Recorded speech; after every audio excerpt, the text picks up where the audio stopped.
I mean, this is one very specific question. One of the subscribers read that in Vietnam there was a limit on supplies and that the medic often had to make a call who gets what supplies.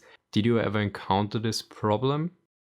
No, I always had everything I needed. And to kind of help hedge my bet over running out of something, I always had the Marines carry at least a liter, if not 2 liters of fluid with them.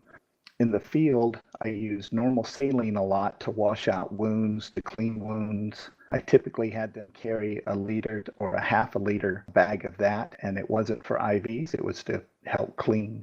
For IVs, I almost primarily use lactated ringers because they're all young people. I'm not having to worry about things like COPD. I'm not having to worry about diabetes. These are just young, healthy people that need a blood expander, and that lactated ringers is perfect for that. So besides what I carried, they carried that. Bandages they carried, I carried. I had some of the more advanced bandages like we would use in the early 2000s. We still use quick clot a little. I wasn't a big fan of it because it was created a heat and could burn tissue. I knew from the definitive care side of it when I was in ERs, it creates a mess that you have to clean out of a patient. But at the time, that was one of the best ways that we had to stop bleeding, that direct pressure wasn't going to stop, or a tourniquet. So we would use it. In the later years, we had bandage. I'm trying to remember the name. It's like a HemCon bandage. It was made with these carbohydrates and proteins. I think I heard once it was from shrimp or something, but it made this web that really, really did a great job with stopping the flow of blood, even with direct pressure. And sometimes that's what I would use other people for. You were asking, do you use other people to help calm the patient? A lot of times I was using their hands and their muscles by putting direct pressure on something while I was treating something else. But those kind of bandages I carried, and I never had a shortage. And every time we came in from either a patrol or a convoy duty or whatever they were having us do, I would be able to resupply, and I never had an issue with supplies. So next are the development questions. Since you served almost a quarter of a century, you probably experienced some change and you also mentioned some of it. Let's take a look. How much has combat medicine evolved since the early 90s? Well, again, in the early days, tourniquets were one of the things that evolved. Started with wherever you put this on is where the surgeon's going to cut. Currently, you can have multiple tourniquets on someone and they're not going to lose the limb. So that's a big increase. In the old days, tourniquet on as a last resort. Today, it's put a tourniquet. If when in doubt, put a tourniquet on. The new bandages, the technologies that we've seen since the 90s have really helped us with combat medicine and medevac. It was important before, and now it's separated into its own thing. And so you're not having to waste a lot of time. I hesitate to use the word waste, but waste a lot of time by going through different organizations to finally get a medevac to you. You talk directly to the medevac and bam, they're there. Yeah, that's an interesting follow-up question, I think. With most soldiers carrying tourniquets now, what do you think is the next step in making sure all soldiers can help themselves and their mates? Training, they not only get it once, you get it multiple times. It's almost like, when I was describing it to someone, it's almost like when you learn to write for the first time, you're giving refresher courses on it every week, even all the way through school. How often does someone in their high school years, sit down and they go over how to write again? But with combat medicine and first aid and buddy aid, that was exactly what we did. I even taught the Marines how to start IVs because, God forbid, something happens to me. They need to be able to provide their fellow Marines with a level of first aid care that, while it may not be as good as me because I'm a trauma god, it would be better than nothing at all. Oh, docks down, we can't do nothing for you. That was never going to be the answer. So uh, all the corpsmen and Marine units are always going over training on a weekly basis, not just monthly, but weekly. They're going over that stuff. What was the most common reason people needed a corpsman on the front line, and did it change in different places and conflicts? The biggest reason for corpsmen on the front lines is trauma. When they look at combat, the majority of deaths is through blood loss, and the biggest way to impact that is to have a corpsman nearby. It does change per the conflict in that the injuries that you see. When we were in Africa doing UN and support the government missions, we weren't seeing a lot of trauma from missile wounds or gunshots. We were seeing like environmental wounds, like animal wounds, and not just with the Marines, but the indigenous people. When they would find out we were nearby, they would travel by foot to us so we could treat their injuries. Sometimes I remember small children with thorn wounds that had become infected, and they're nowhere near a doctor or a way of getting antibiotics, and we'd be able to treat those. People with pneumonia, again, they have no access to medical care or definitive care, so we'd treat those. So depending on the conflict or the mission that you're there for, the wounds you're going to see and the things you treat can have a very rainbow type of range. Over the decades, did you experience an overall change in mentality? For instance, were the new recruits different, or was the change the training, how they responded to training? Would they get easier to train or harder to train, or did they behave differently in combat? I did not see a big change in Marines, but a lot of that goes back to training. I know that the next closest service that does what Marines do would be the Army, and they have a lot more people. And I can only assume maybe they have less training because they have so many more people. I know with Marines, it is very regimented that the training they go through, both as an everyday, whether you're deployed or not, and then there's another regimented pre-deployment training package that you have to go through before you get in country. And when you're in country, you're still training even though you're doing the missions. So I did not see a big change in the mentality or the professionalism of the Marines. It's always been very high. There is a big change in the type of recruits coming in. And maybe it's because I'm older. Maybe it hasn't changed at all. Maybe I just noticed it because I'm older. But it seems younger people have less work ethic. And that's one of the trainings that Marines get is, do a job, do it right the first time so you don't have to do it again or someone else doesn't have to do it again. And the way we're going to impress this upon you is by having, if you screw up, everyone's going to pay for it kind of mentality. And with a lot of younger people, to include my own sons, it's very difficult to instill that work ethic in people. I say that unless you're a farmer or a rancher, in which case you learn work ethic at a very early age, I think. But that's just opinion. Yeah, there's usually some stuff is true, some stuff isn't.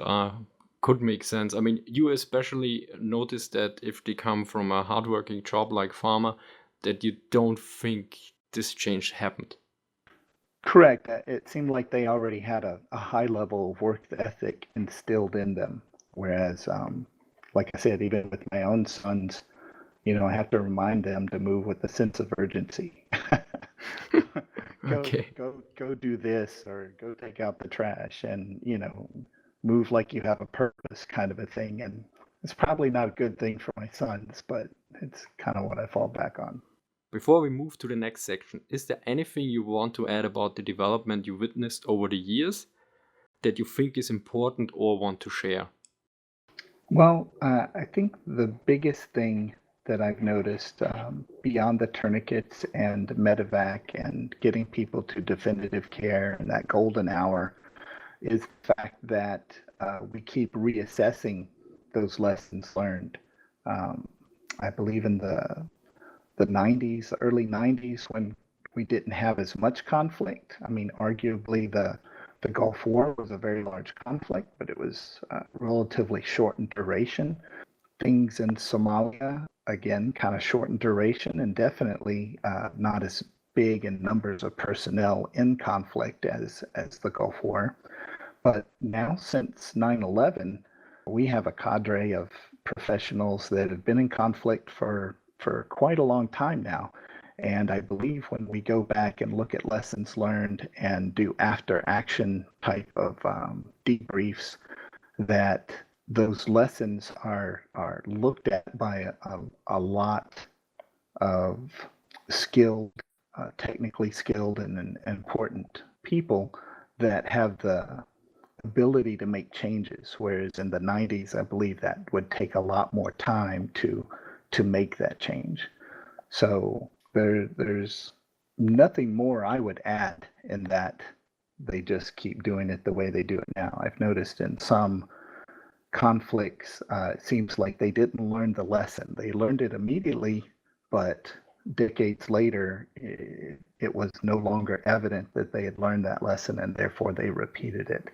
And I just hope that we don't fall into that same trap.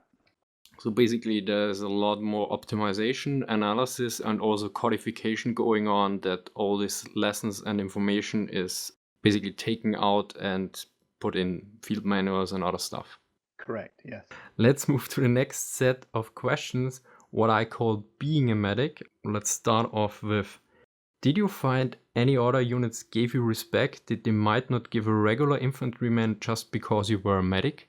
No, Marines on the regular don't have a big love for Navy people.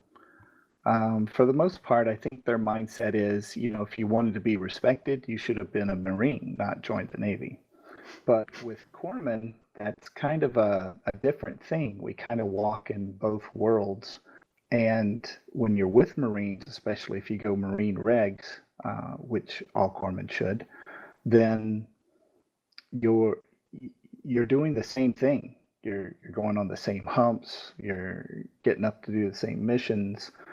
You're carrying the same load, if not sometimes a little bit heavier, depending on what weapon system they're having to carry. It seems that with corpsmen, they see them as, or at least respect them almost as Marines. Now, you'll find some young Marines or people with Marine Air Wing, they don't really see that same kind of respect or give that same kind of respect to corpsmen. But when it comes to the infantrymen and the people, the trigger pullers, if you're a good corpsman and they know they can count on you, they give you the same respect that they give their fellow devil dogs. What was it like as a combat medic? Best times and scariest times? Well, the best times are when you're bored. If I am bored, it's a good day. Nobody's getting hurt, nobody's bleeding, nobody's shooting at anybody. It's a very good day if I'm bored. The best times are when I'm training. Most corpsmen love training, especially when they're getting training from someone that they recognize as a subject matter expert, whether that be a doctor or a paramedic or whatever. Because you know that when it's that scariest time, that is, bullets are flying, people are getting hurt, and it's time for you to go to work, you're not having to think about it. It's almost like muscle memory to an athlete. You're in your zone, you're doing your job, you're saving lives. What are the most common injuries which sailors and/or Marines suffer in peacetime? Well, while the best time for a medic is when I'm bored, or I say a medic, a corpsman, because corpsmen are better than medics. The best time for a corpsman is being bored. The absolute worst time for either naval personnel or Marines, or at least the most dangerous time for injury, is when they're bored. or not paying attention. With the Navy, a lot of the injuries I saw on board ship is walking into things. There's a lot of knee knockers, or they go to jump over it and they hit their head and split their head open, or they fall and split their knee open. They walk into F-14s, they don't have them anymore, but back in the day, that tail, when it was parked, would droop down, but it was tall enough to walk under. And on board ship, you had these cranials that had a plate on the forehead and on the top of the head, but there was an opening in between those two plates. And that tail stabilizer hung at that angle where you wouldn't even see it. You'd walk right into it. And so you'll see a lot of naval personnel, flight deck and hangar deck personnel, who have 3 to 4 inch scars on their forehead that as they become older just become part of their wrinkles of their forehead. But it was because they walked into a tail stabilizer of a plane. So you see a lot of cuts. You see a lot of musculoskeletal injuries, knees, elbows, hands, shoulders, a lot of shoulders, back, lower back, things like that. With Marines, when they get bored, they start playing these dangerous games, knives between the fingers, trying to do it as fast as they can, and then they miss and slice one of their fingers or go through their hand. Or they always find new and inventive ways to hurt themselves and others when they're bored. It's really amazing, quite amazing.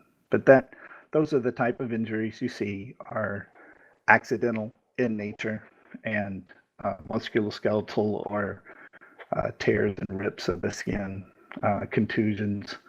Yeah, that's about it. I've put in hundreds of. It seems like it's hundreds of thousands, but it probably is only in the thousands of stitches to almost every area of the body except maybe the area of the face between the eyes and the mouth. And I don't think I've ever stitched anyone's palm. It's always been the back of their hands and fingers, arms. What's the funniest incident that you had to treat?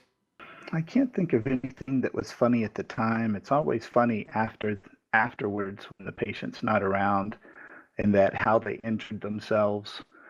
At the time, it can be quite dangerous, but at the end, it can be very funny. One of the stories I tell is in Jordan, the Marines got bored, and there's no alcohol in Jordan. So they decided they were going to play a drinking game, I guess, to get ready to go back to the States. And I don't know if you do it anywhere else, but here in America, funneling beer is a big thing. You pour a bunch of beer in this funnel the size of like you could put under a Mack truck if you were changing the oil or something like that, and a hose, and the person puts the hose in their mouth and they drink everything that's in the funnel. Well, because there's no alcohol, we were doing it with water. And then they came to get me. He said, hey, this guy's having trouble. I get there. He's semi-responsive. He's looking at me, but his movements are very jerky. It's almost like he's on drugs or something. I said, so what do you take? He didn't take anything, doc. I was like, well, this he could die if you don't tell me the truth, because I always assume patients are going to lie to me, their friends are going to lie to me, and it's important that I get the truth so I know what I'm working with. Well, come to find out, they said, well, he drank a lot of water. Okay, well, how much water did he drink? And they pointed over at some cans, and there was about 15 5-gallon cans, which I don't know, 5 gallons is what, 6-8 liters or so. Jerry cans of World War II type size, but now they're all plastic. So he basically diluted his electrolytes to practically nothing. So his heart rhythm was crazy because he drank so much water in such a short amount of time. He was now in a crisis, and we had to get him back to the ship very quickly or he could have died, because they were bored and they decided to drink 15 gallons of water in a 10-minute time period. Oh my god. That's like So, right, it becomes funny later. At the time, it's like, hey, this guy could die. It's not really that funny. But later, it's like, this is what happens when Marines get bored. They will find new and inventive ways to unintentionally hurt themselves and others.